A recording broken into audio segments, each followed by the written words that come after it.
Okay.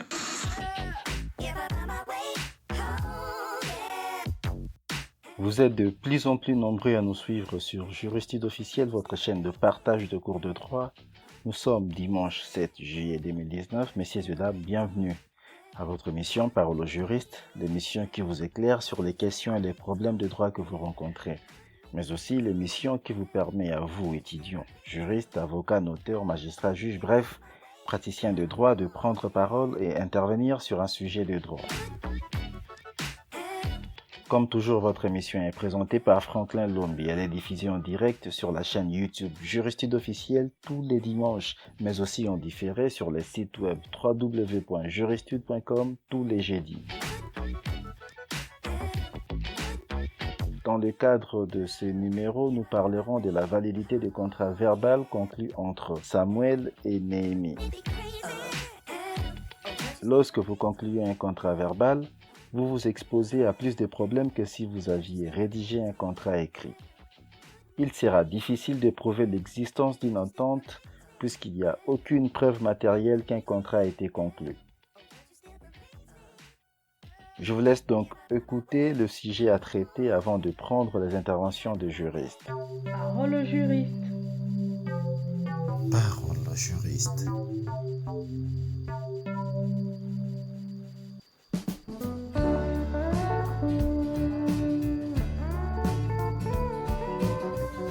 Samuel, par hier invétéré, a été hospitalisé le 16 juin 2019 alors que s'était né le jour même le plus grand match Champions League de l'année.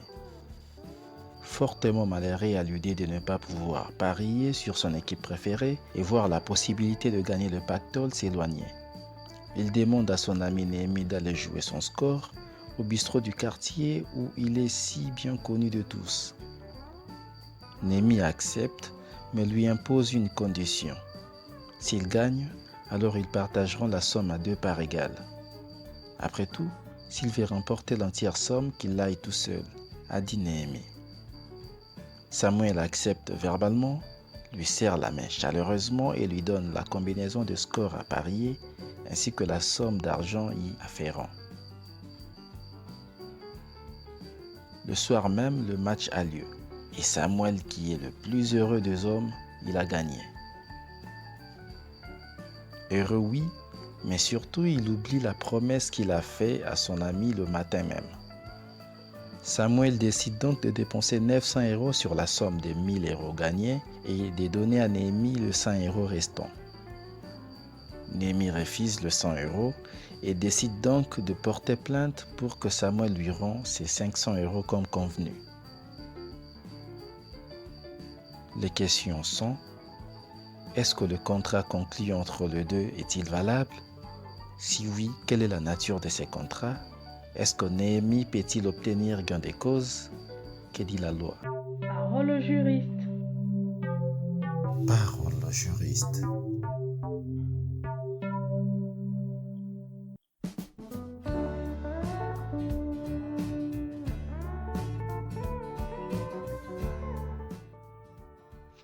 Bonsoir mesdames et messieurs les différents intervenants. Bonsoir par ailleurs à nos très chers et captivés auditeurs.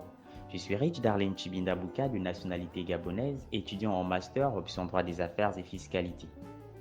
En prélude, il serait de bonne loi de faire constater qu'il existe fondamentalement 3 typologies de contrats. Le contrat réel, lorsque le contrat est subordonné de la remise de la chose au moment de contracter. Le contrat solennel ou formel, lorsque le contrat implique un écrit, et enfin le contrat consensuel. En l'espèce, il s'agit de traiter de la validité de ce contrat. On peut aisément comprendre qu'il ne s'agit pas de deux premières typologies de contrat, mais de la dernière, donc du contrat consensuel. En droit gabonais comme en droit français, un contrat est réputé être consensuel dès lors qu'il y a un échange de volonté. Cela sous-tend en d'autres mots que dès lors que l'acceptation a croisé l'offre, le contrat est réputé légal. Par voie de conséquence, les parties sont donc astreintes à des obligations réciproques. Nous savons par ailleurs que les conventions légalement formées tiennent lieu de loi pour ceux qui les ont faites. Par voie de conséquence, dès lors qu'une partie ne s'est pas obligée à faire une obligation, dès lors qu'une partie n'a pas été sur la feuille de route, on peut l'astreindre en justice aux fins de réparation. On peut intenter une action en justice afin d'obliger à la partie défaillante de s'exécuter. Cela dit, que Néhémie peut très bien assigner, bien qu'il n'y ait pas eu un écrit lors de ce contrat, car il s'agit du contrat consensuel, Samuel en justice, aux fins de l'obliger à réparer, aux fins de l'obliger à payer la somme restante telle qu'il était dû au contrat. Voilà de façon laconique comment pourrait traiter le Gabon ce genre de questions. Voici ce que le législateur gabonais en a prévu à la matière. Merci, j'espère avoir été assez laconique dans mon propos et espère également intervenir très bientôt. À plus. Parole au juriste. Parole au juriste.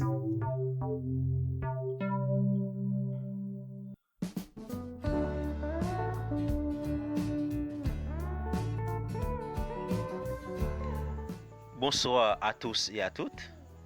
Je suis Louis Oscar Pierre, étudiant en 4e année sciences juridiques.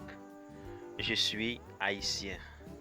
C'est avec joie au cœur que j'aurai à placer mon intervention.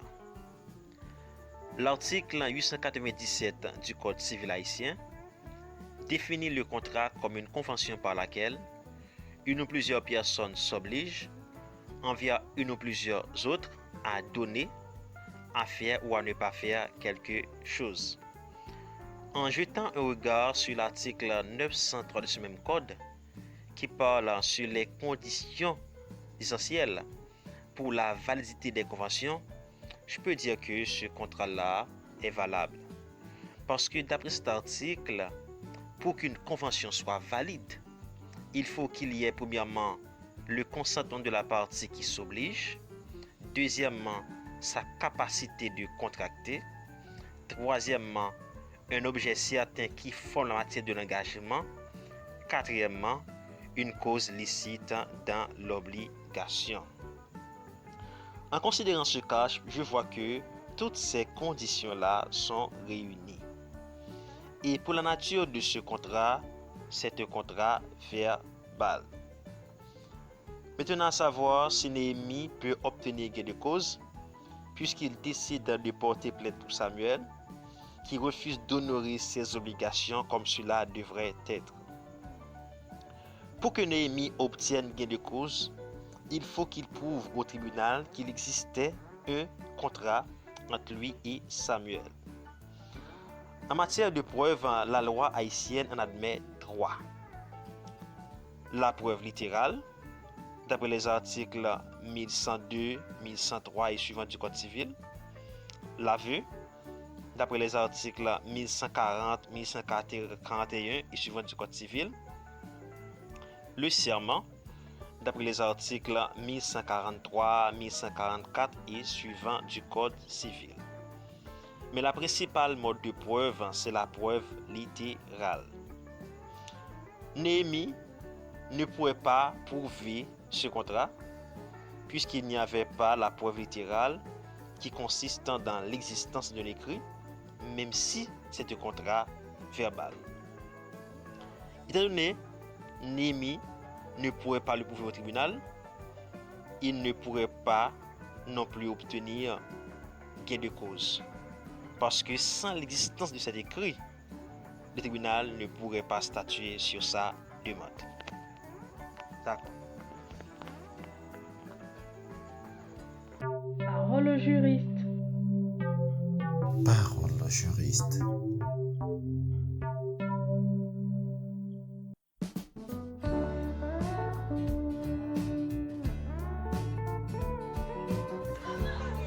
Bonsoir, chers membres du groupe Juristude.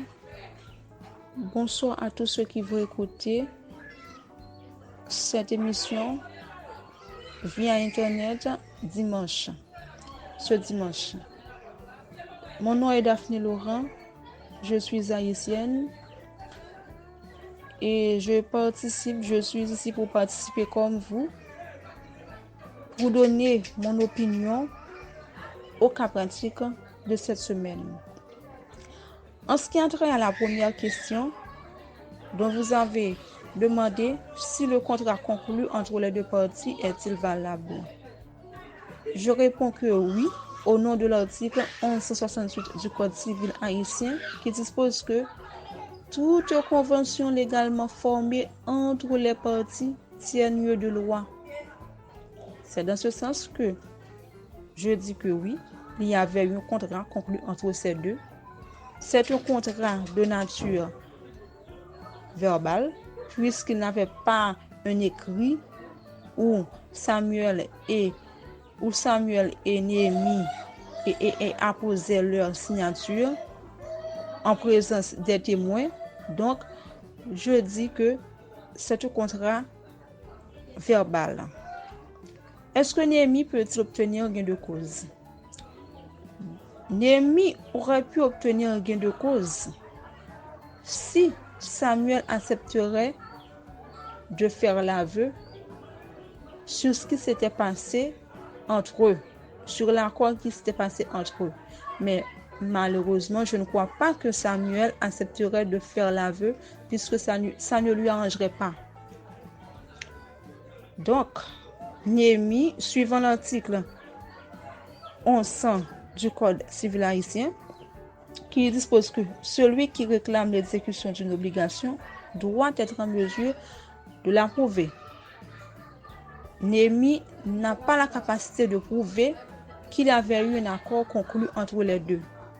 Donc, il doit être obligé de laisser tomber parce qu'il a perdu. Il n'a pas de preuves pour contredire, pour imposer à Samuel de lui payer ce qu'il avait promis. Donc, il soit obligé d'accepter. C'est tout ce que j'ai à dire ce soir sur le cas pratique de cette semaine. Merci beaucoup. Passez bonne fin d'après-midi. Merci. Parole au juriste. Parole au juriste.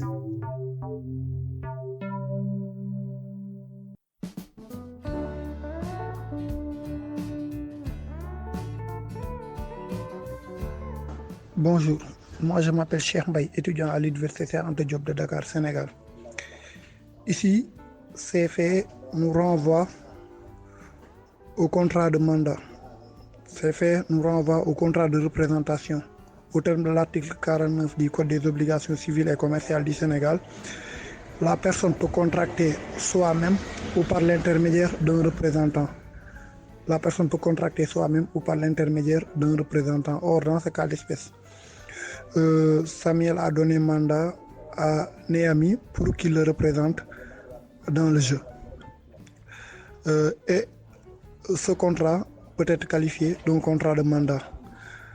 Le contrat de mandat fait naître une obligation à la charge des deux parties, à savoir le mandant et le mandataire. Les deux parties ont l'obligation d'exécuter le mandataire a l'obligation d'exécuter le mandat conformément aux exigences de la mission.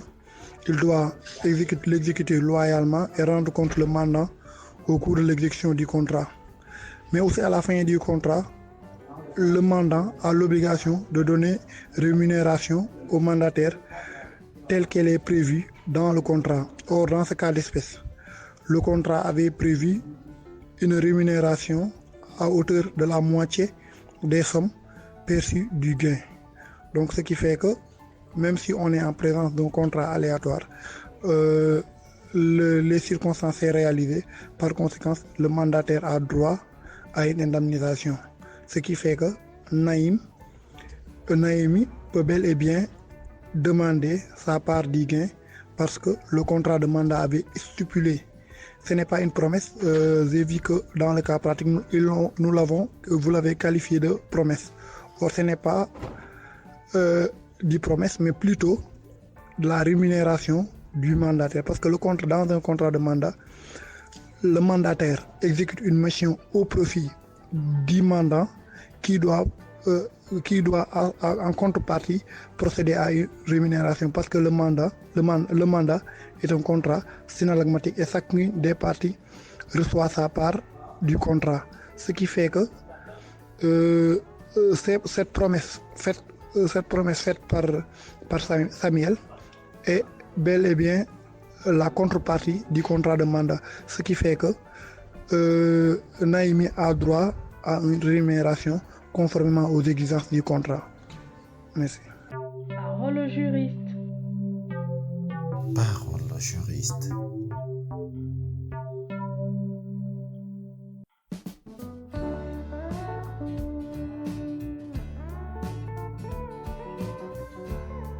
Mesdames et messieurs, bonsoir.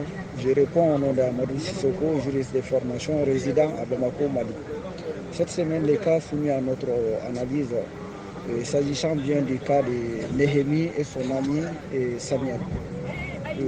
À partir du moment que Néhémie a accepté d'envoyer Samuel d'aller parier en son nom, donc il y a eu, et Néhémie avait dit à Samuel ces conditions et ils se sont mis d'accord. On peut dire qu'il y a eu la formation d'un contrat verbal qui est une volonté des deux personnes, donc à faire ou à ne pas faire quelque chose.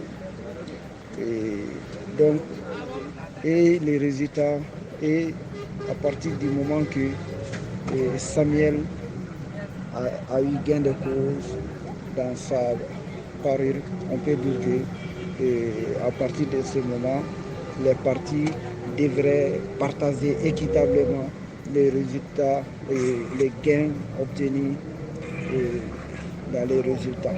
Donc, ils devraient partager les fruits du résultat équitablement.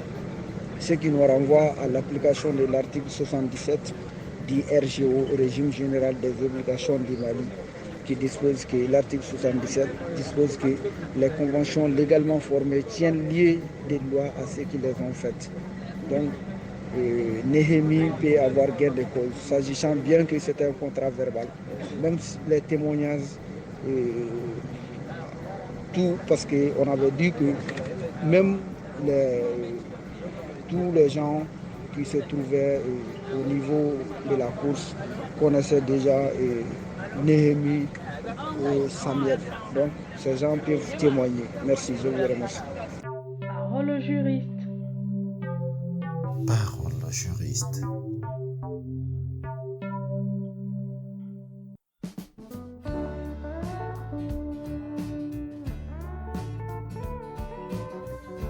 Bonsoir. Je suis Cheikh Assissé, étudiant en licence de droit à l'Université générale Lassana Conté de Soumbonia, en République de Guinée-Conakry. J'interviens sur cela pour apporter mon essai sur le cas pratique auquel il m'a été demandé de répondre. Par rapport au cas d'espèce, je ne vais pas m'atteler à résumer les faits, je vais directement répondre aux questions. Essayer de répondre aux questions plutôt. Le contrat, pour savoir si le contrat conclu entre ces personnes est valable ou pas, la réponse est oui. Le contrat passé entre ces deux personnes est valable. Par rapport à la nature du contrat, il s'agit d'un contrat de mandat parce que Samuel, n'étant pas disponible, a donné un mandat à son ami Néhémie de le représenter. Donc, il s'agit d'un contrat de mandat au terme de l'article 1007 du Code civil guinéen, qui dispose que, je cite, le mandat est un contrat par lequel une personne du mandat donne à une autre personne, le mandataire, le pouvoir d'accomplir à son nom un ou plusieurs actes juridiques. C'est l'alinéa 1 de cet article, je me réserve l'alinéa 2. Donc à partir de là, nous comprenons que oui, le contrat passé entre ces personnes, non, il s'agit d'un contrat de mandat.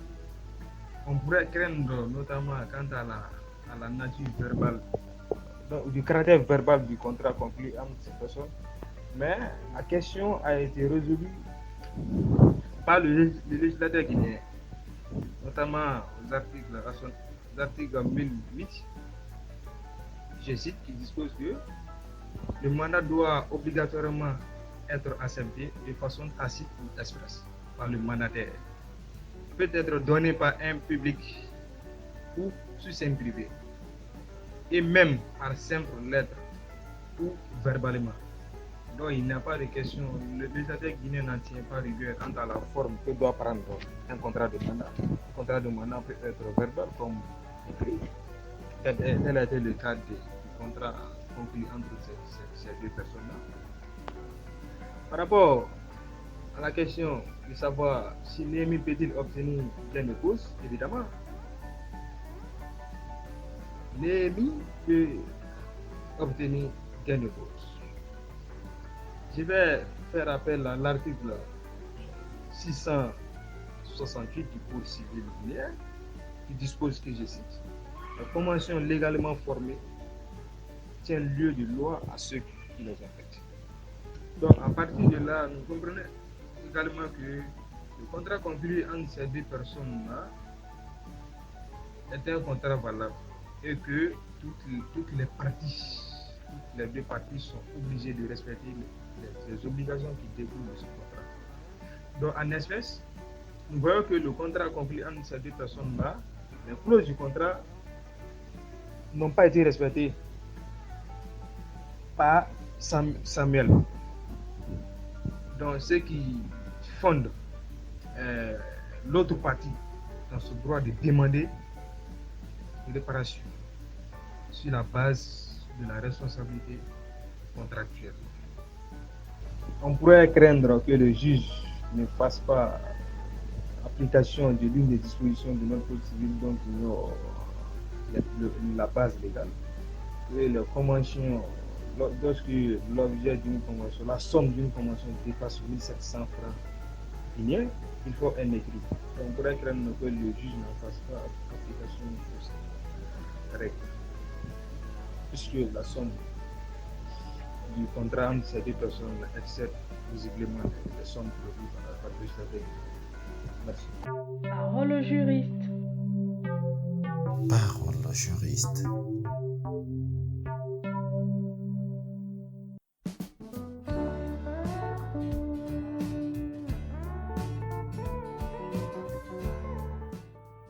C'est ici que nous allons mettre fin à cette émission. Vous avez écouté les interventions des uns et des autres et j'espère qu'elles vous ont plu. Avant de nous séparer, il est important pour moi de vous informer que la semaine prochaine, nous ne diffuserons pas l'émission Parole au juriste. Je vous donne donc rendez-vous dans 2 semaines pour la prochaine diffusion. D'ici là, portez-vous bien, restez connectés sur notre chaîne. Vous recevrez dans les médias sociaux les sujets à traiter. Abonnez-vous si cela n'a pas encore été fait. N'oubliez surtout pas d'activer la cloche de notification pour ne rien louper de nos prochaines publications. Parole au juriste. Parole au juriste.